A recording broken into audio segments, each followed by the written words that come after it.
मेरे प्यारे छात्र, 8वीं कक्षा के तृतीय भाषा हिंदी कक्षा में आप सबको स्वागत है। बच्चों, पिछली कक्षा में हम अध्ययन किए थे कि जीवनदात्री वर्षा नामक पाठ। यह पाठ एक अत्यंत महत्वपूर्ण पाठों में एक माना जाता है। इस पाठ के माध्यम से हम वर्षा के महत्व, वर्षा के उपयोग तथा वर्षा कैसे होते हैं यह हम जानने वाले हैं। इस वर्षा के द्वारा होने वाले अकाल और बाढ़ के परिणाम के बारे में भी हम इस पाठ के माध्यम से जानने वाले हैं।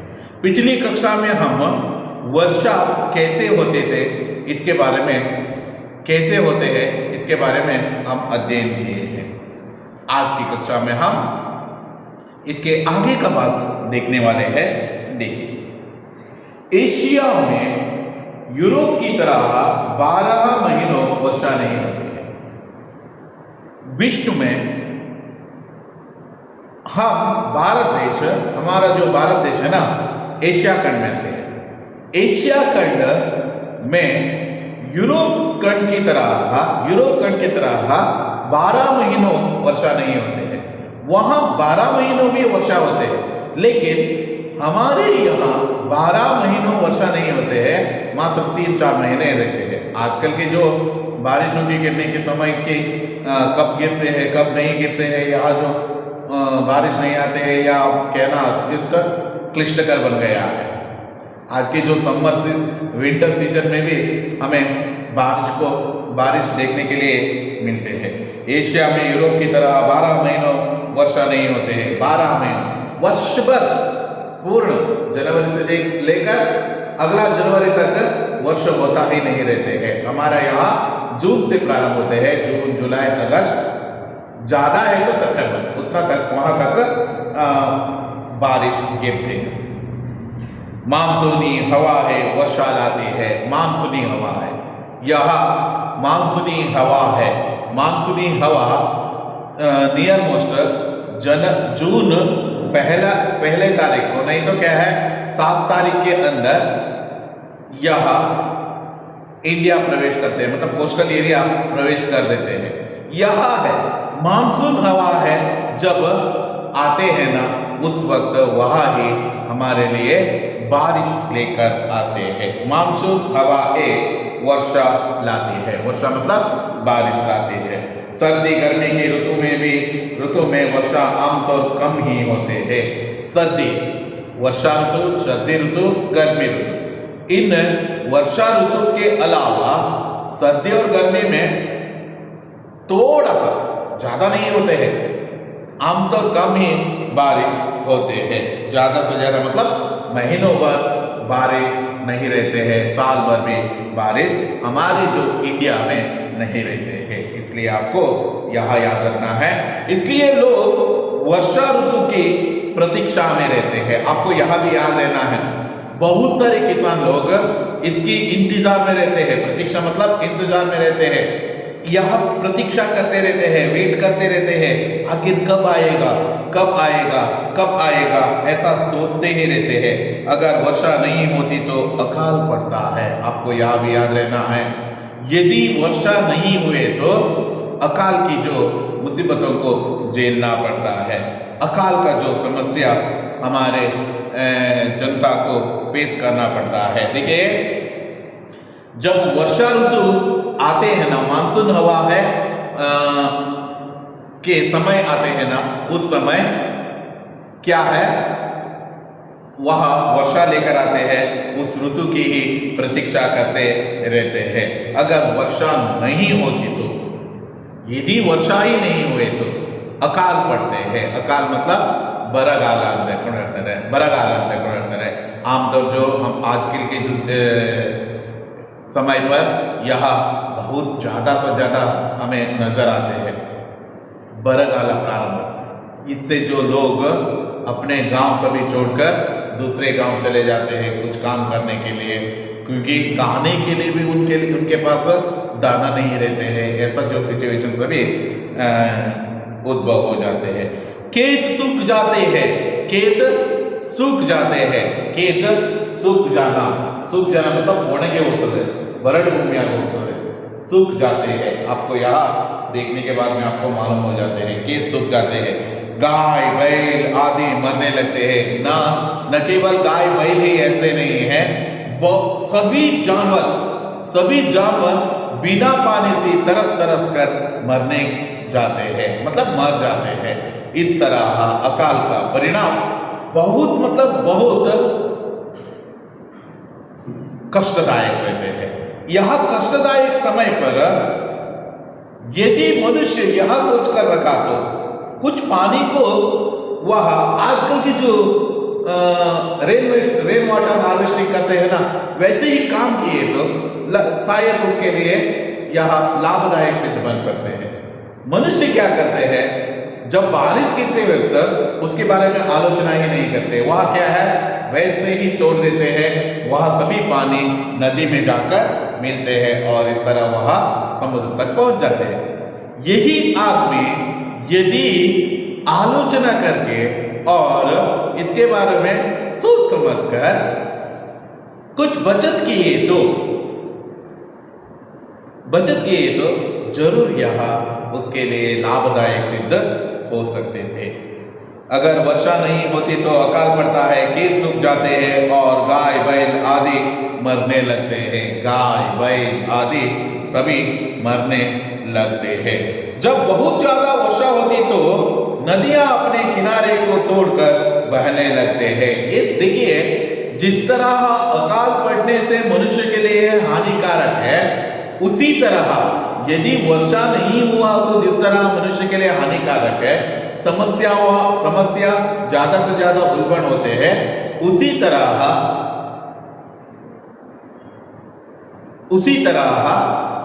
वर्षा ज्यादा हुए तो भी मनुष्य के लिए यह हानिकारक सिद्ध बन सकते हैं। आपको मालूम है, आपने देखे हैं पिछले साल हमारे यहाँ राजागण यहाँ सभी पानी भर गया था।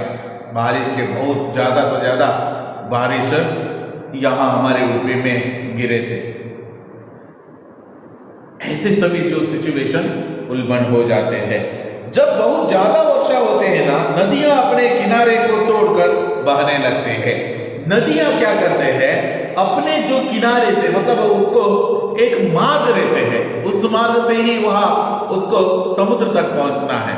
लेकिन क्या है, वर्षा ज्यादा गिरने से यहां अपनी सीमा से बाहर आकर, मतलब जिस किनारे से वहां जा रहे थे उससे बाहर आकर चारों ओर फैल जाते हैं और इस तरह बाढ़ का निर्माण हो जाते हैं। बाढ़ से क्या होता है, बाढ़ से आपको मालूम है जीव हानि होने की संभावना है।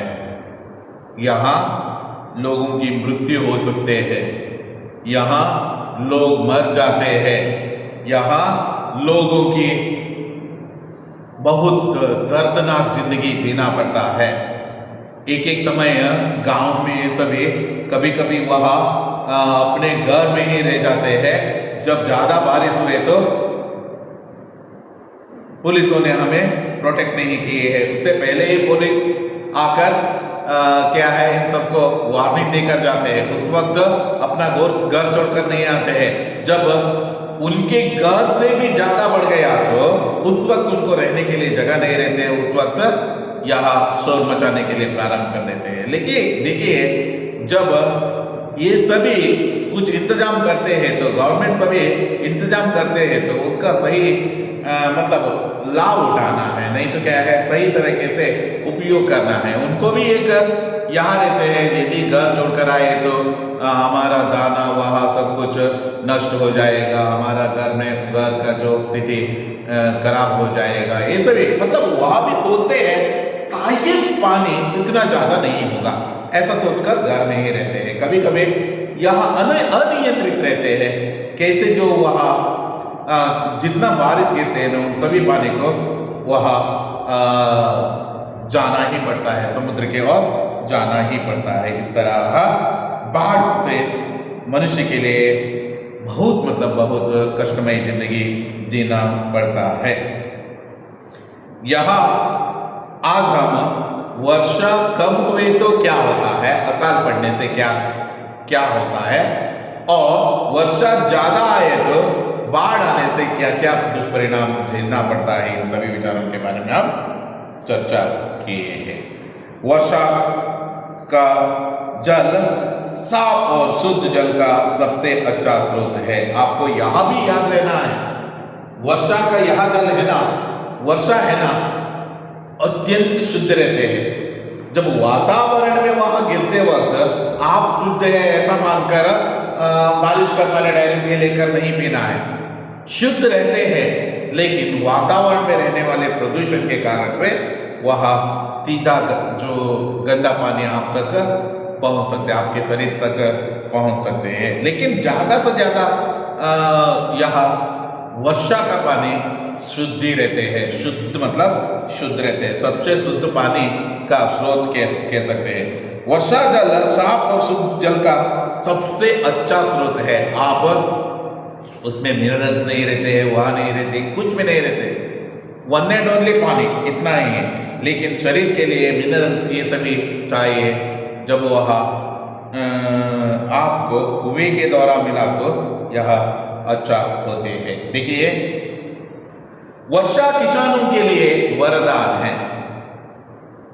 किसान किसी गवर्नमेंट पर डिपेंड नहीं है, किसान किसी पर भी डिपेंड नहीं रहते हैं, लेकिन उसको डिपेंड रहना पड़ता है वर्षा पर। यदि वर्षा उसे हाथ दिया तो अपना जीवन चलाना मुश्किल हो जाते हैं किसानों के लिए। गवर्नमेंट ने कुछ किया नहीं तो भी ओके, वहां कुछ पूछते भी नहीं है। किसान किसी से कुछ मांगते ही नहीं है। लेकिन क्या है, किसानों के लिए वर्षा तो चाहिए, वह डिपेंड है, बहुत डिपेंड रहते हैं। वर्षा किसानों के लिए वरदान है। वह सभी लोगों के लिए पीने की पानी का मूल साधन है। पीने की पानी का मूल साधन है। क्या है? यह वर्षा है। वर्षा किसानों के लिए वरदान है। और दूसरा उपयोग यह है तो किसान क्या क्या करते हैं, उनके लिए खेती के लिए चाहिए, जो फसल उगाते हैं ना उसके लिए चाहिए, और जो कुछ भी खेती में काम करना है तो उसके लिए चाहिए। किसान का अवलंबन बहुत ज्यादा इस वर्षा पर रहते हैं। ये सभी लोग के लिए पीने के पानी का मूल साधन भी वर्षा ही है। वर्षा के द्वारा गिरा हुआ पानी कुएं ये सभी जगह पर रहने के कारण से, वहां का जो उसका स्रोत रहने के कारण से क्या है, पीने के पानी का मूल साधन भी साधन के रूप में बन जाते हैं। संसार के सभी जीव जंतु के लिए पानी अत्यंत आवश्यक है।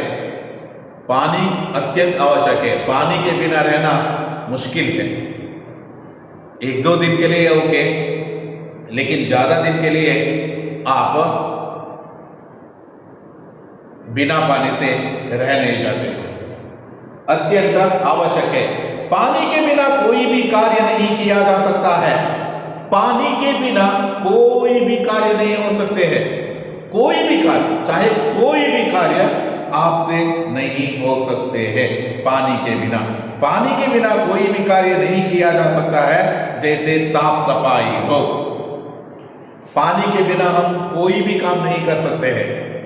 जैसे साफ सफाई हो, साफ सफाई क्लीनिंग प्रोसेस के लिए पानी अवश्य चाहिए, अत्यंत महत्वपूर्ण है।